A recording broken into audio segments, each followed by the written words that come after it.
This program is brought to you by thepodcastfactory.com. Ben Settle, compulsively punchable. He's the kind of guy who you'd probably just punch on the arm really hard if you ever met him. Worshipped by feminists. He pokes fun at feminism and women, just joking around, his whole sandwich making thing. Mildly inspiring. Yes, I recommend the Ben Settle Show, and anybody who isn't on it, that's their own loss. Somewhat authentic. Ben is a very distinct personality. There's no fluff. I can't stand fluff. Syrupy sweet. Tells it like it is, and sometimes may not be the most polite manner, shall we say. Kind of useful. So I have spent tens of thousands of dollars on coaching and masterminds, and I've learned more from Ben Settle's podcast than from any of that. Semi-intelligent. Ben sounds like a crazy guy at times, but he's one of the smartest individuals in marketing I've ever met. Mostly forgettable. He's always in the forefront of my mind. The BenSettle.com podcast begins now. This is Ben Settle, the BenSettle.com podcast. Hopefully, whoever's listening to this, whatever 3 people left over, are listening to this after last week's massacre of what I think of most people on Facebook. Hopefully, you are smart enough, intelligent enough to figure out what my URL is by hearing the title of this podcast. If not, I have a cheat sheet for you that will help you remember these things. Just like that social media cheat sheet of dumb questions asked. So this week, I tease a little bit about how you can, I'll help you. What I'm going to teach today is not directly related to last week, but it's going to help you do those 4 things. Be interesting, tell stories, have a point, and use infotainment, which lets you get away with blatant self-promotion if you do it right. So in January, Jonathan, I finally, I've been a gun owner for many years, but I finally decided to get my concealed carry permit.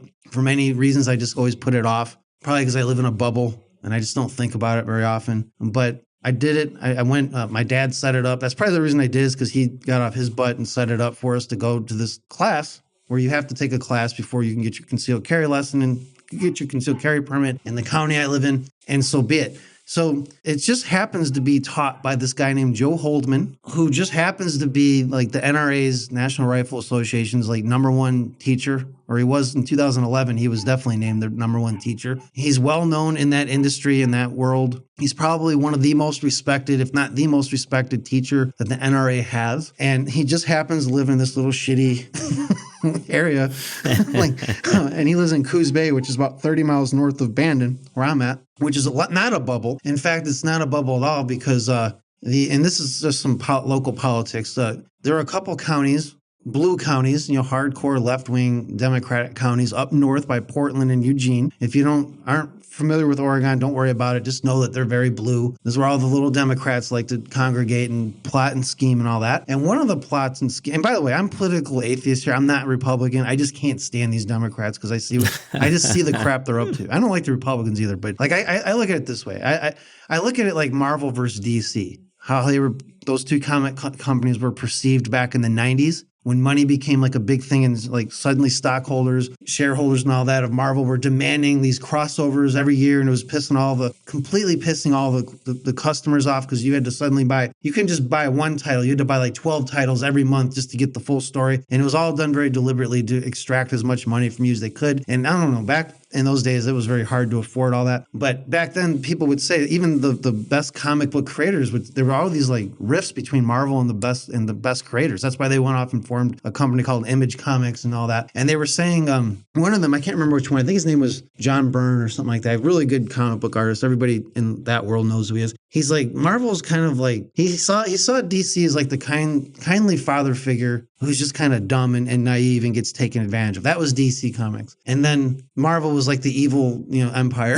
Like they weren't even trying to hide the shenanigans they were up to. And that's how he compared Marvel to DC. That's how in this state, that's how I compare the Democrats to the Republicans. The Democrats control the state as a whole. They're very much, in my opinion, an evil empire. I don't like them. I can't stand the decisions they make. I think they hurt a lot of good people. And I think the Republicans are just kind of dumb and they're too scared to like fight back, and that's why they lose all the time. They have no balls, they have no guts. That's just my perception. I usually don't even participate in this stuff because I see nobody worth going after. And then when the Republicans do have somebody worth it, it's somebody who has no infotainment value whatsoever, bores the hell out of everyone, and is just going to lose because he's boring. So here's where I'm going with that, because before I get too off track, one of the reasons Coos County over here, and everyone knows this, And I'm sure somebody will, oh, it's not really like that. But no, it is. Everybody knows it. So the Democrats didn't like the fact that that is a red county, that they're a red area, i.e. Republicans and all that. And so, the Democrats and liberals, they love to help homeless people, right? Like, we know this, right? Because they tell us. They make sure to go out of their way to tell us how much they love homeless people and everything. And that's how we know they're telling the truth, because they go out of their way to tell us at every opportunity. Well, unfortunately, it wasn't really the case up in Portland and those counties up there. See, they saw fit, Jonathan. They saw fit to ship a whole bunch of their homeless people, including a lot of drug addicts and that, to Coos County, all the way down here. Just ran, and I'm sure they had some, hamster spinning reason why they did it. Oh, they have family down there or something stupid like that. No, the fact is they didn't want the very homeless people that they pretend to champion. They wanted to send them our way so we could deal with them. And that's what happened. Now, why Coos County didn't fight back, I don't know. This is before I even moved here. But that is pretty much, I hear this from even people, the liberals even admitted around here. Yep, that's what happened. We got to help them, while they live in their cushy little, gated areas. So point is this. So Joe teaches in the heart of Coos County over there in a not so nice area. And, people come from all over around here just to learn at his feet because he's that good at it. And especially in that area, it's becoming vital that people arm themselves. And even him being probably one of the best gun teachers on the planet, even he has had to draw his gun like 7 or 8 times in the last 10 years. That tells you. Really? Yeah, he's had to. And that now. You take his gun. When you draw it, you have to be willing to use it. It's that. I know. That serious? Yeah, he never used it, but he's had to draw it. And you're right. I mean, technically, but he had to draw it to get people to back off, basically. Holy crap! And I'll give you a couple examples that during the course of this, because this is part of his teaching style. Is really, put it this way, Jonathan. So it's a 6-hour class, which actually is not that long for a concealed carry class. Some of them go as long as 10 or 12 hours, but his is a 6-hour class. During the entire 6 hours, nobody in the room, and I looked around because I was fascinated with the way this guy was teaching. I was taking notes. I was supposed to be taking notes on like laws and all this, but I was taking notes on him. Like, how is he doing this? Because he had we were talking about engagement, right? Last week. This guy had everybody, like nobody was even fidgeting. 6 hours talking. And this was even going through the boring stuff, because this class covered not just Oregon, but also Arizona and Utah, which basically let you carry in 40 states because they have reciprocity agreements with most of the other states. So there's like 10 states I'll never be able to carry in, but as of now, I can carry in 40 states as soon as I get these permits from these 3 states. And even when going through like some of this dry stuff, he made it fascinating. Okay, he was like the best teacher. Like I'm probably gonna go pay $100 again just to sit in his class so I can learn more from how he was doing this, because nobody wanted to leave. In fact, during part of the class, he had this girl coming in taking our fingerprints. So she had to take us out of the room, and it was like 15-minute process of her taking your fingerprints and having to wash all that crap off your fingers and all that. I was pissed when I had to get pulled out of there. I was so engrossed in whatever he was talking about at the time. And everybody else was the same way. We're like sighing really loud. No, come on, man. Can't we do this later? I'm into this. I want to hear what this guy has to say. That's how engaging this dude was. And I'm doing a whole email players issue on this. In fact, depending on when this show airs, it may already be out. I'm not sure yet. It's the June issue. So I don't know what month are we in here, Jonathan? We're doing this time. It's actually this month. Let me double check here. But yeah, so this episode is supposed to go live the end of June. Oh, so everyone, email player subscribers will already have had this. And the little losers who just want to join for one issue because they get emotional and they get a dopamine drip, it's too late for them to subscribe in time just to get this. So that's good. Perfect. It's almost like I planned this, but that's how good he was. 6.5 hours. He went a half hour over and nobody wanted to leave. Like, I wanted to stay there, like, tell me more. And I'm going to tell you teach you a few of the things that I learned. Not all of it. The email players issue goes into a lot more detail, but I'm giving you a little taste. Because this, like, people who want engagement and all that, just turn off the Facebook Live videos that people just turn all that off. In fact, just log right out of Facebook and you listen to what El Bembo has to say on the air right here, because whether you're doing Facebook or email, I don't care what you're doing. I don't care if you're writing blogs. I don't care if you're doing videos. I don't care if you're doing webinars. I don't care. The stuff I'm going to show you now that I learned some of the stuff I've already taught, some of this I've already done, some of this I've already known, most of it, actually all of it I've pretty much known, but it's good to have it taught in a different way like this, because it reminded me of so many things. I became such a better copywriter, email copywriter, marketer, salesperson, persuader, whatever you want to say, after going to this guy's class. And in fact, there's a guy who might, at the time of this recording, There's a guy named Robert Bruce who's an editor at Copy Blogger. Anyone knows a Copy Blogger, it's not exactly a small site. He's one of the editors there. He may be moving to my town. He's looking at buying a house here or a house like 20 minutes south of me. But either way, I told him about this guy. He's like, Ben, I can't wait to take this guy's class. And I'm like, dude, I'll go with you. I'm ready to go again. I will pay this guy $100 again just to listen. It's the best class and he won't let you tape the class, unfortunately. I wish I could have recorded it. Not so I'd share it with everybody, but for my own selfish reasons. So some of the things I learned and that apply directly to business. All right. So people bitch and whine, oh, Ben, you don't teach enough. You guys can all kiss my ass because after this, I'm going to give you one of the most valuable lessons that you're ever going to get in marketing and selling. If you're smart enough to pay attention, if you have the attention span to turn off the Facebook Live video you're watching right now from some social media drama queen or drama king, whatever, if you have just a little bit of mindset left, a little bit of bandwidth to understand what I'm about to teach you, this stuff's going to go a long way to making you way better at whatever you do. All right. So that said, so one of the lessons I learned, Jonathan, and this was interesting to me because I've always carried big handguns. I know you're an armed guy down in Florida. Like you guys have the castle doctrine where like I could go step in your house for any reason and you could kill me and say Ben was threatening me. That's what I want. I wish we had that law here. We don't. Unfortunately, it's like the opposite. Like you got to jump through all kinds. Like you could legitimately save your own life and be in the right, and they'll still try to, like the DAs around here are so crooked, they'll still try to throw you in jail and all that. But that's a different podcast for another time. One of the things he said was small guns get carried. You see, the problem is, and he's seen this because he's been teaching this for many, many years, and he's taught thousands of students, and he runs into a lot of them on the street, and he tells people, look, don't talk to me on the street if you're not carrying after this class. So he's got kind of the no needy, crotchety type of personality I have, which is probably why I liked him so much. Get out of my way if you're not going to apply what I'm teaching you. Small guns get carried. Most of us like to have egos, and personally, I've always only had like 45s, basically 45s. I had a 9mm once, but 45s is usually what I like. Bigger guns, more powerful, heavier guns. And that's great. Power. Lots of stopping power. He's like, but here's the problem. He goes, how many of you are really going to want to strap that thing on and carry that thing around the grocery store and all that? The reality is most people won't. Now, some people will, like my friend Greg Perry, who's a friend of this show. I know he does.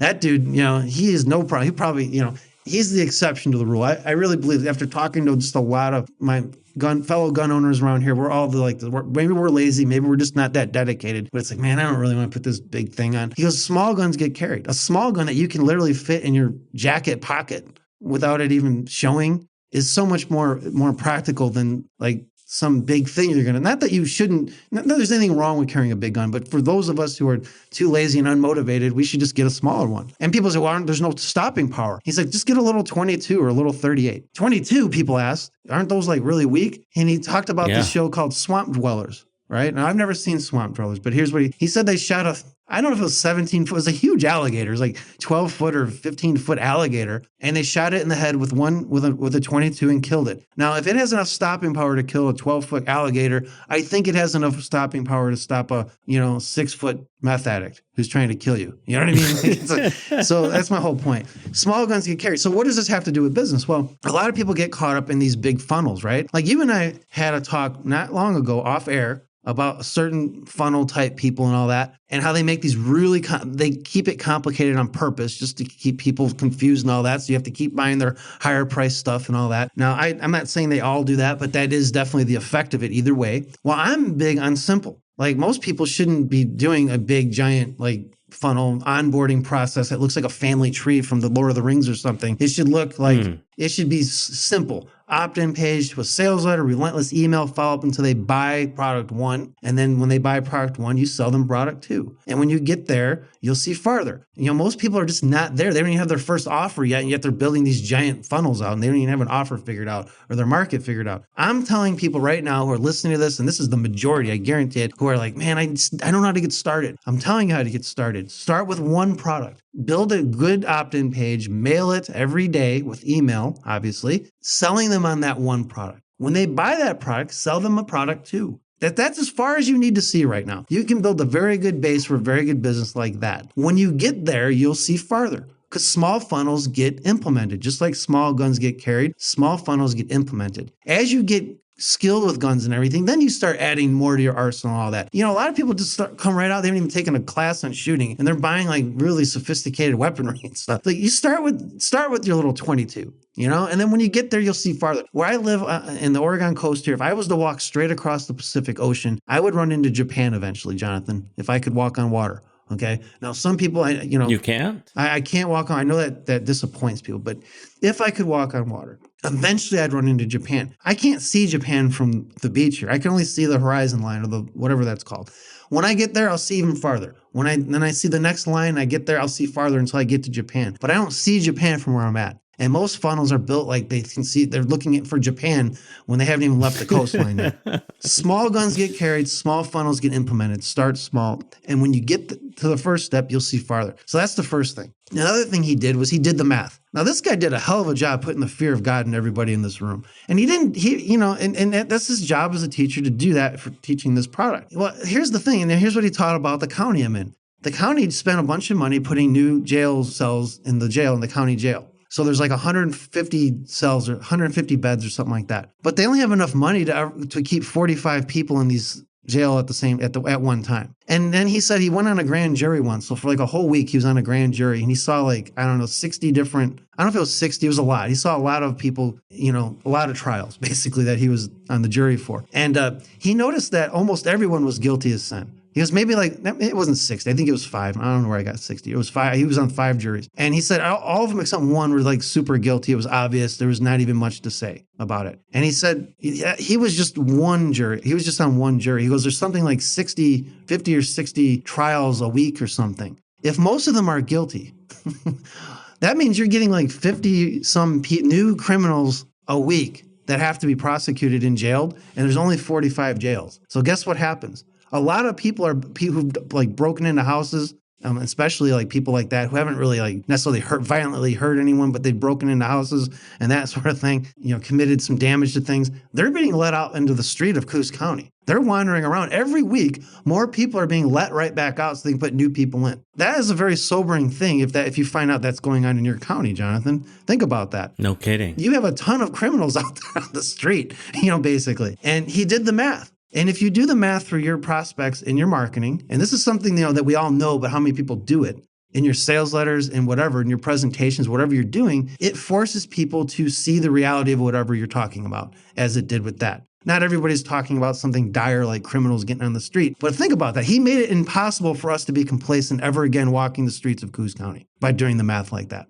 That's powerful teaching right there. That's not something he randomly did. This is something he's worked out. He knows how to do this. Another thing he did, he was brilliant at creating vision. Now we've done shows on this, Jonathan, about creating vision, principles versus tactics. Creating a vision, because vision drives decision, as the great Jim Camp would teach. You cannot make a decision without an emotional component. All decisions are made emotionally. So to create a vision, you have to get people emotional about something. So he did a few things. One of the best things he did is there's this like little rag called Coastal Cops. I never even heard of this thing. It's like a little publication that goes out every week, I think. It's like a little newspaper. It's basically a bunch of mugshots and like, here's the criminals right now.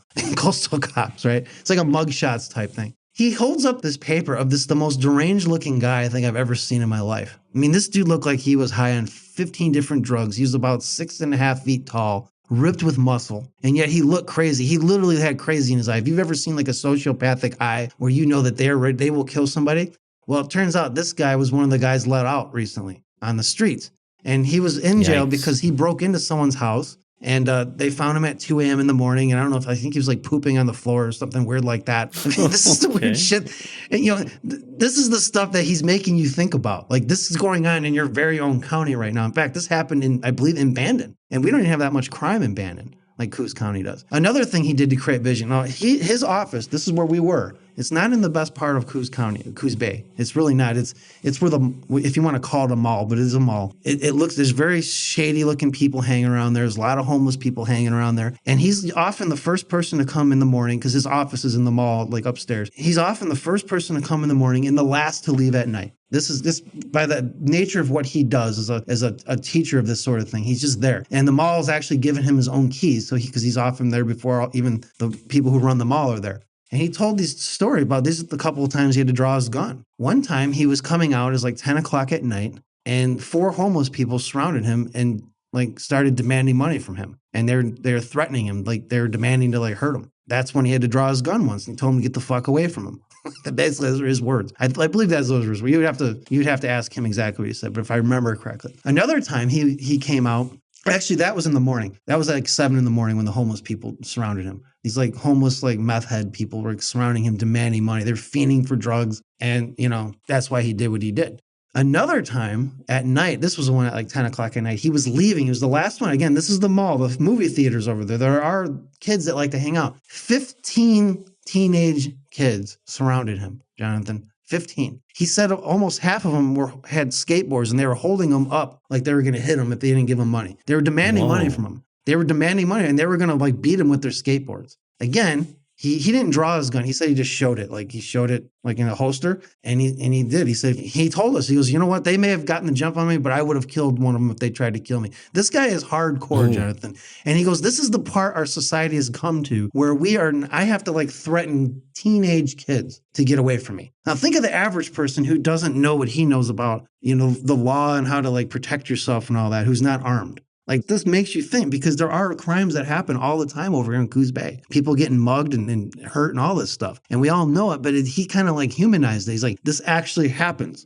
And here's an example. He created a vision in everyone's mind. He did another thing for us too. This is very interesting. Here's another way he created vision for us. And there's a reason why he created all this vision. I'm going to get to that in a second. Other than he wants everyone that he teaches to actually be armed. I mean, that's like his goal. So he told us to watch this show. He says, okay, so Spanish TV stations are not beholden to the same rules that American stations are held to. In other words, they can show all the violence they want on regular TV. And so, anyone who is from Mexico or, goes down there has told me the same thing. Like if you look at the news down there, the 5 o'clock news while you're watching TV, eating dinner, they will literally show like, gunshot wounds and all this. They don't censor any of that. There's no blurring it out. It's like there. So there's a show he said that if we watch it, it'll save our lives. This is what he told us during the thing. He goes, if you watch this show, it can save your life. He goes, I believe this show has saved my life. It's on, I don't remember what the station is, but it's one of those Spanish stations, which I'm not going to understand what they're saying. He goes, it doesn't matter. It's called Alarma TV. And basically, it's a half hour of news footage, of security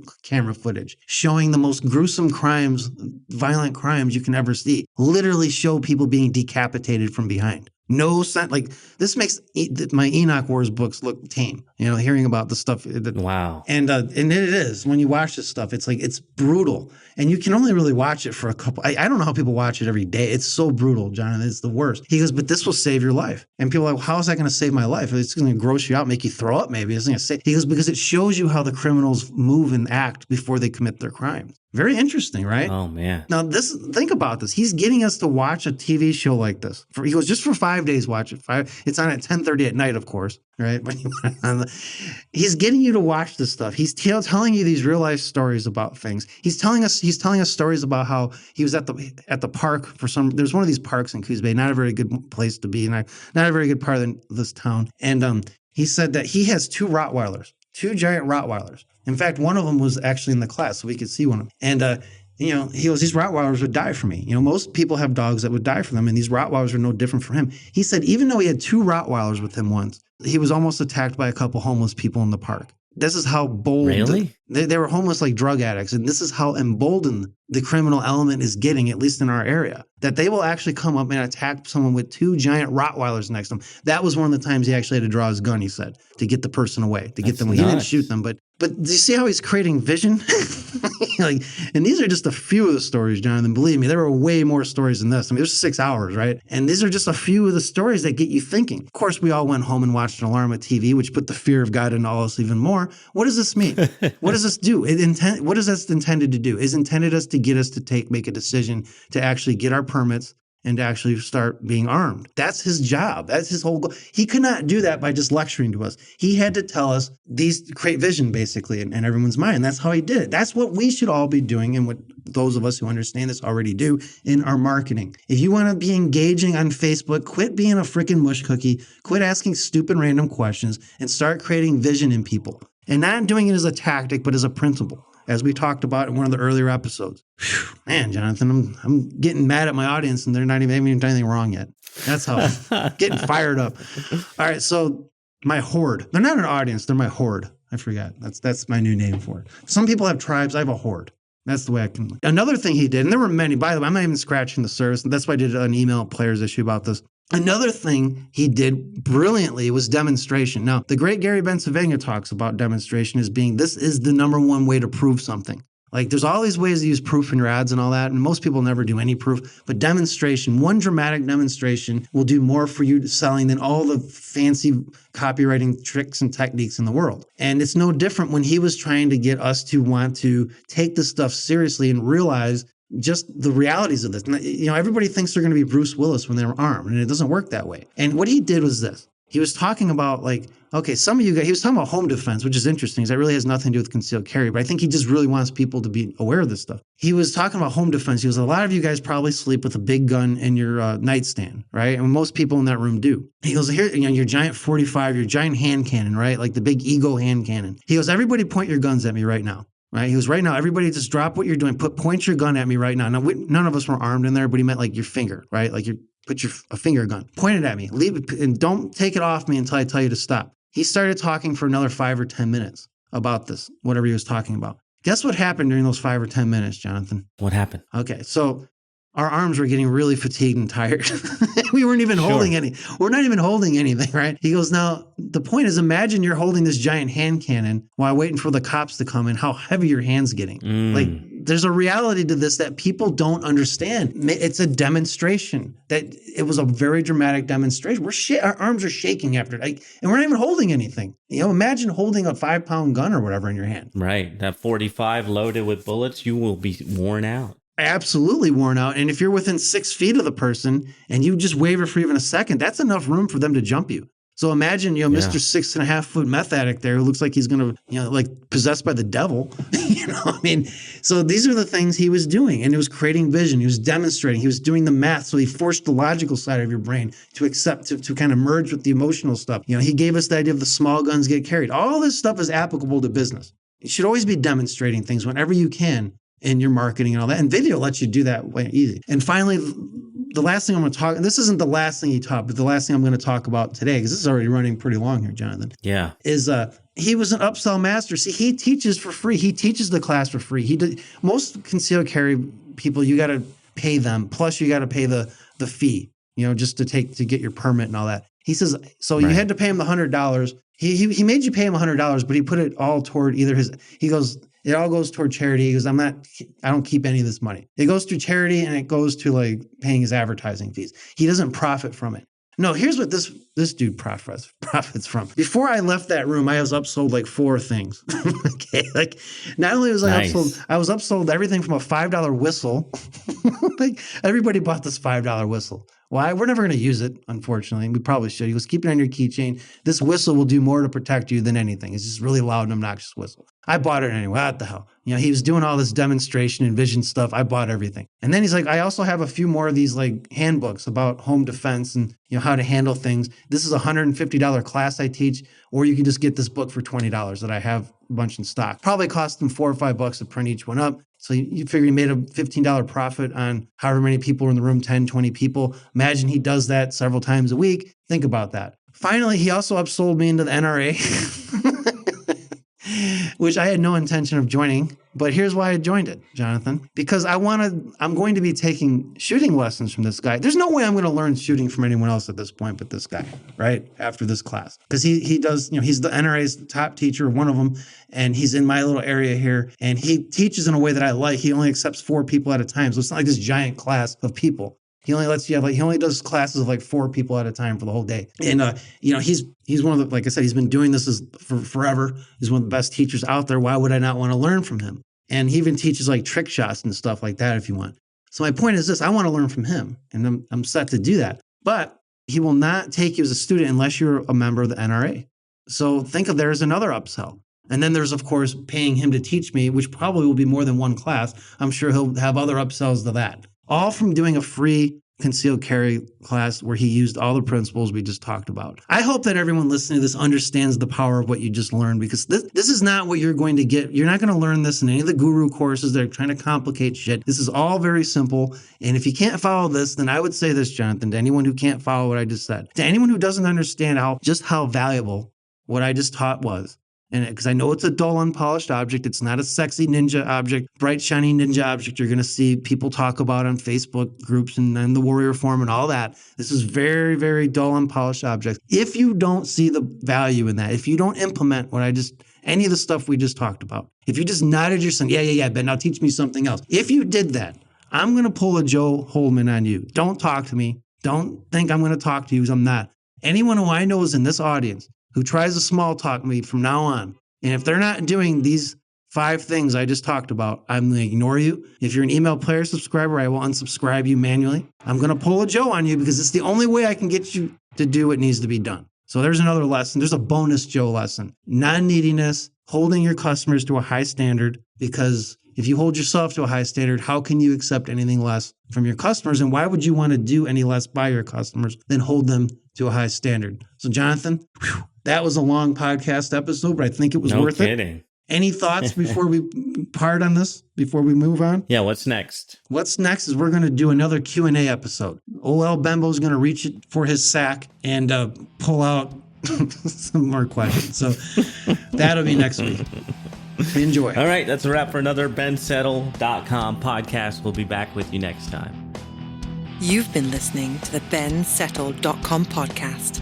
To get your hands on a free issue of Ben Settle's prestigious $97 per month email player's newsletter, simply go to www.bensettle.com. This is the podcastfactory.com.